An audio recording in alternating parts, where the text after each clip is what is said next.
Just when you thought it couldn't get any worse, the Duggar saga continues. So, if you are just tuning in, last week it was discovered that Joseph Duggar was arrested on Wednesday, March 18th, just last week, for molesting a 9-year-old girl during a family vacation. He allegedly confessed, and there's just mounting evidence that his parents knew about it and tried to hide it by going to church counseling rather than report it to law enforcement. And then by Friday, the story got even uglier because now Joseph Duggar is facing 8 additional criminal charges in Arkansas that are all separate from his Florida case entirely. And his wife, Kendra Duggar, has been arrested and charged alongside him. Jill Duggar Dillard has broken the family's silence with a statement dripping in grief and barely concealed rage. And Josh Duggar has issued a statement from prison that manages to be both tone deaf and revealing. And Amy Duggar King, the family's most outspoken critic, has called the entire system that produced this outcome exactly what it is: a sad symptom of growing up in a cultic religion. Now, every day of this story has been worse than the day before it. So I wanted to provide an update and share with you everything that has happened since last Wednesday. On Friday, March 21st, Joseph Duggar appeared in court in Washington County, Arkansas. In what was, legally speaking, the most significant procedural development of the week, he actually waived his right to an extradition hearing. This means that he will not contest his transfer to Florida to face the charges there. In Bay County, Florida, the place the alleged crimes occurred, now has 30 days to physically transport Joseph from the Washington County Jail in Arkansas to Bay County custody. Now, once there, he will make his first court appearance before a Florida judge, but no specific date has been set for that appearance yet.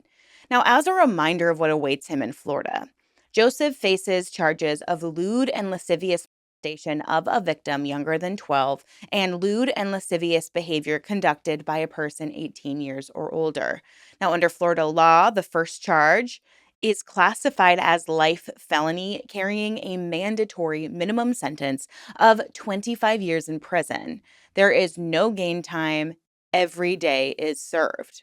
Now, the waiver of extradition is notable here because fighting extradition was one of the few procedural tools that would have been available to Joseph's defense at this particular stage. His decision to waive it suggests either a desire to get the process moving or legal counsel advising that fighting the transfer would be futile and would only delay the inevitable, while it would also generate additional negative publicity. But either way, the clock is running now. Now, these new developments is nothing anyone saw coming. On Friday, March 21st, the Tontitown Police Department announced that both Joseph and Kendra Duggar had been charged in Arkansas on 8 misdemeanor counts, 4 counts of second-degree endangering the welfare of a minor, and 4 counts of second-degree false imprisonment. These charges are not related to the Florida station case. The Tontitown Police Department explicitly confirmed this. However, and this is crucial, they were launched as a direct result of the Florida investigation. As the department stated, this separate investigation was opened, quote, on the heels of the Florida case. So here's what that almost certainly means. And a source with knowledge of the case did confirm it as such to Us Weekly. After Joseph's arrest on child molestation charges, authorities conducted what amounts to a home study. When someone charged with crimes against a child has minor children living in their own home, law enforcement and child welfare agencies typically conduct an assessment of those children's living conditions and safety. Joseph and Kendra have 4 younger children: Garrett, 7, Addison, 6, Brooklyn, 5, and Justice, 3. So, whatever investigators found during that process led to those 8 charges against both parents. So, let that land for a second. 4 counts of false imprisonment means that investigators believe that there's probable cause that each of the 4 Duggar children were being unlawfully confined or restrained. It's reminding me of Ruby Frankie. And please remember, they grew up from the IBLP cult. There is a private school led by this group. And I'm pretty sure, if my memory serves me, they encourage corporal punishment. We don't know any details of this yet, so this is purely speculative, but it is absolutely disgusting and horrifying that as of recording this video, we haven't heard anything from the higher ups of the church.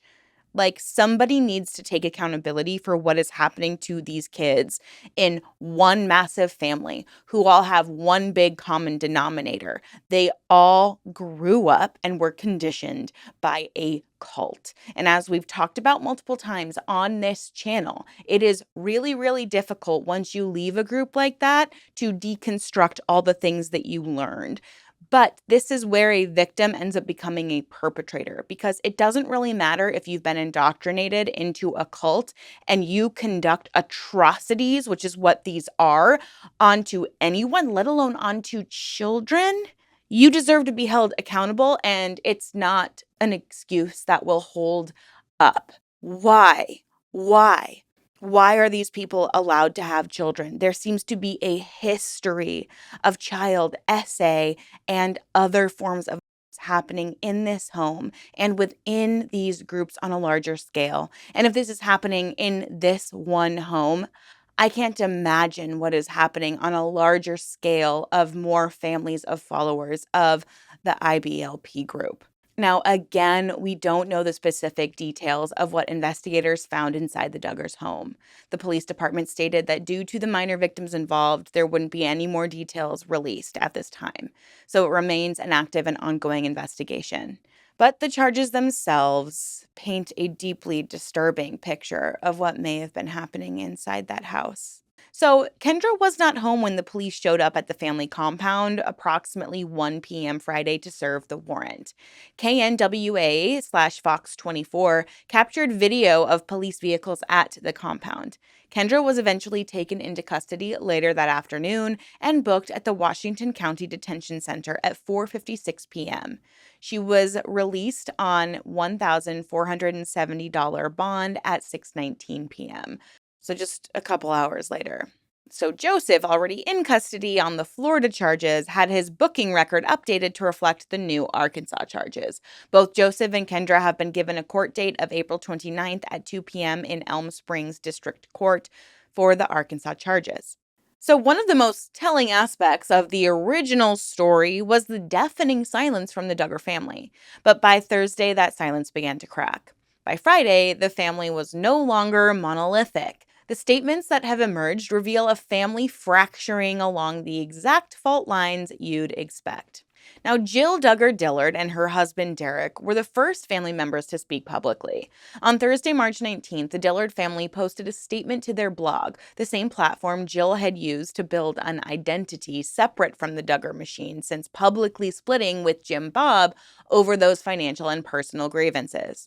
And the statement is worth examining closely. They wrote that they, quote, first learned of anything related to his charges yesterday via a text from a friend who messaged us about the recent media reports of Joseph's arrest and his alleged confession to molesting a juvenile female in 2020, unquote.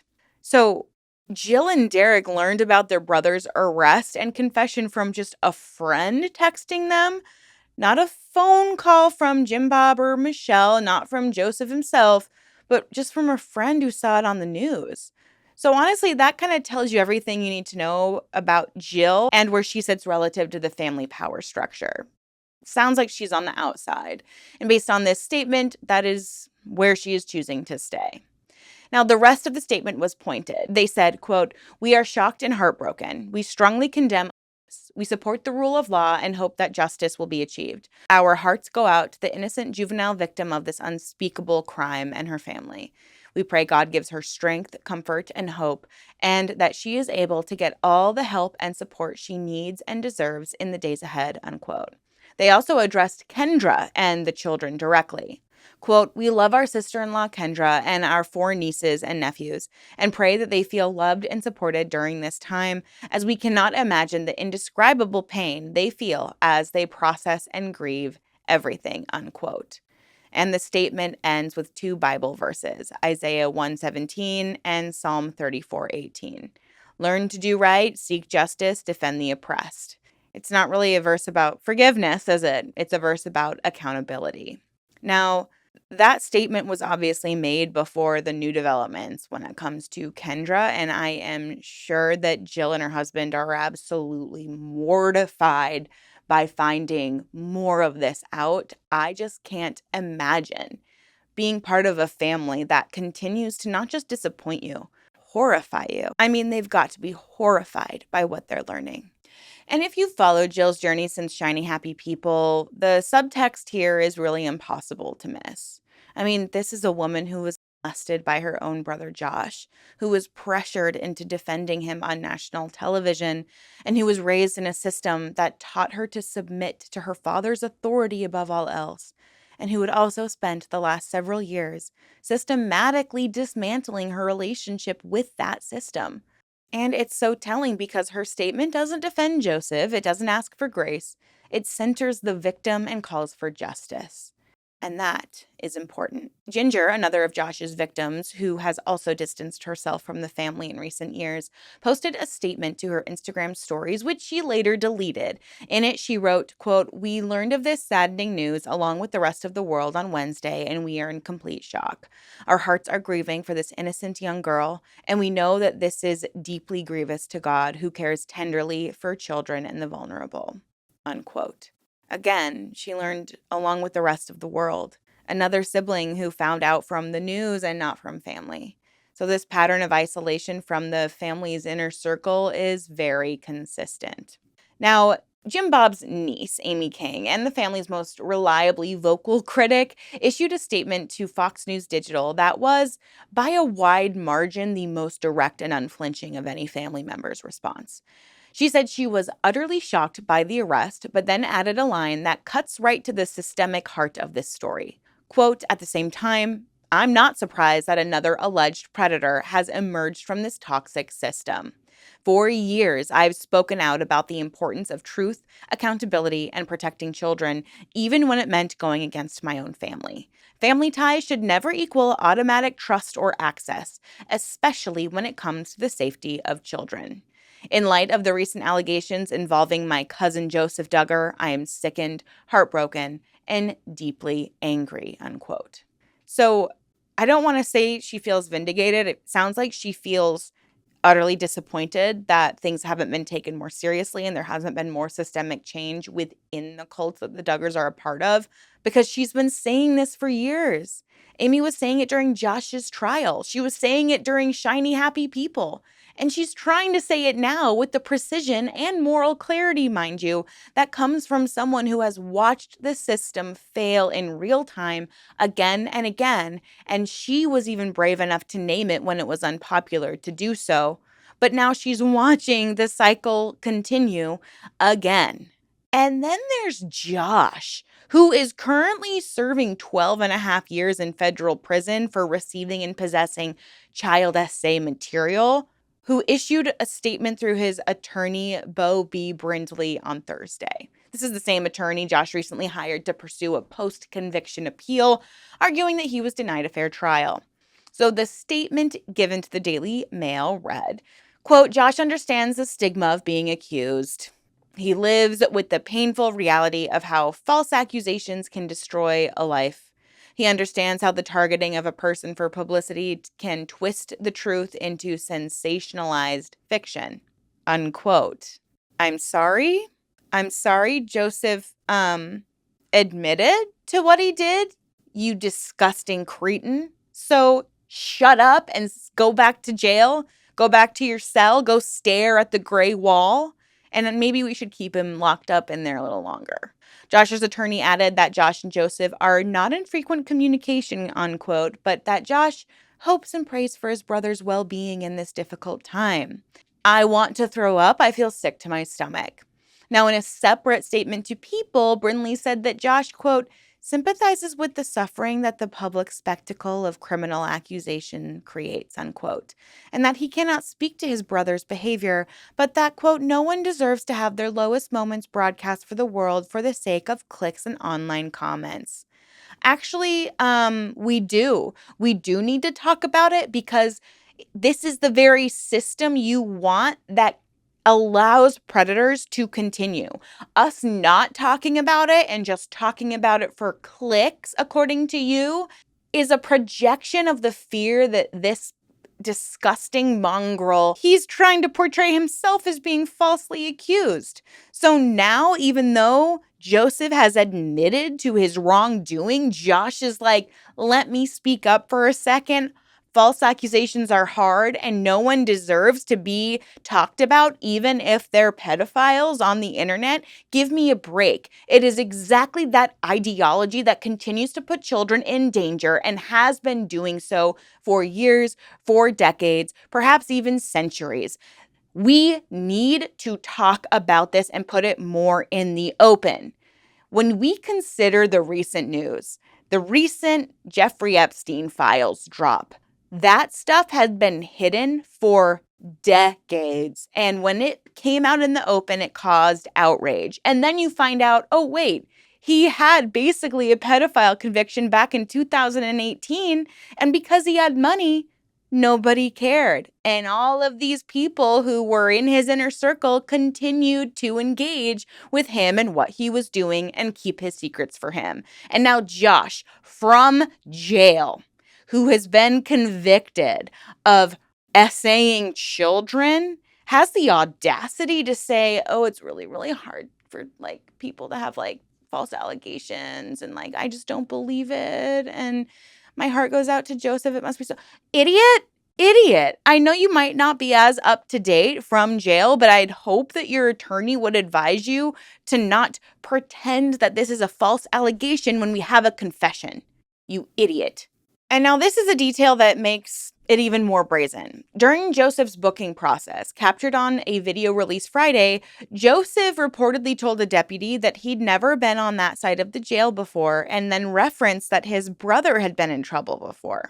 The two brothers had recently visited each other at FCI Seagoville in March 2024, according to the U.S. Sun reporting.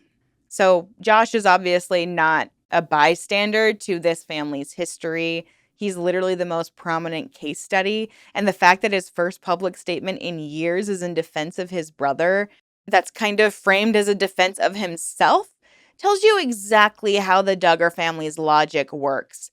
Protect the men, blame the system, and then question the accusers. You're all disgusting.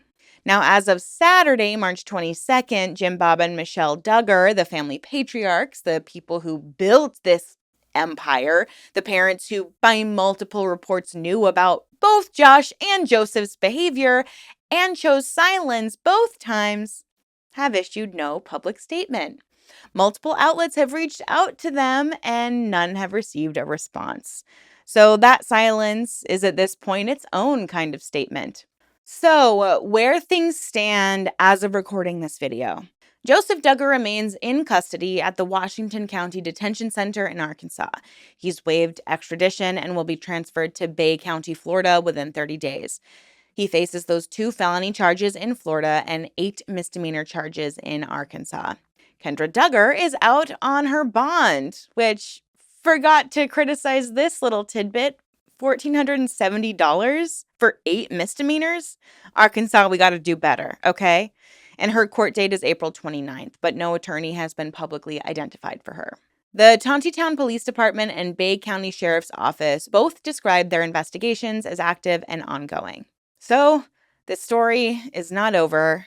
It may just, in fact, be the beginning, and I am honestly scared to see what else might surface from all of this as things move forward. It's utterly heartbreaking that these children continue to be put in this position. It's disgusting that it keeps being hidden by the church, and at this point, the church needs to be held accountable and questioned, and there need to be more protections within these organizations, whether it's a cult or organized church or whatever it is. We need to figure out a way to hold these people accountable and not just brush things under the rug. When there's a power dynamic involved that is inherently patriarchal and families even are discouraged from questioning even their parents, this creates an incredibly dangerous dynamic when honestly, nobody is safe in a group, an organization, a church, or a family. When that environment is being promoted constantly and children are being brought up in that environment, if an older man is doing something to them, they might not recognize it as bad.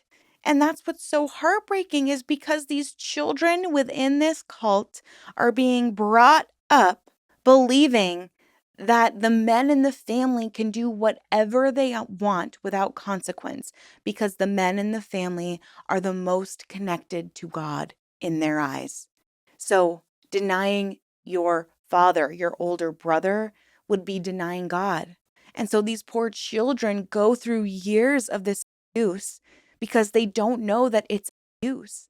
And then it takes maybe them going outside their bubble a little bit or growing up and going online and learning about what it means to be abused, trying to understand what that word means as a whole.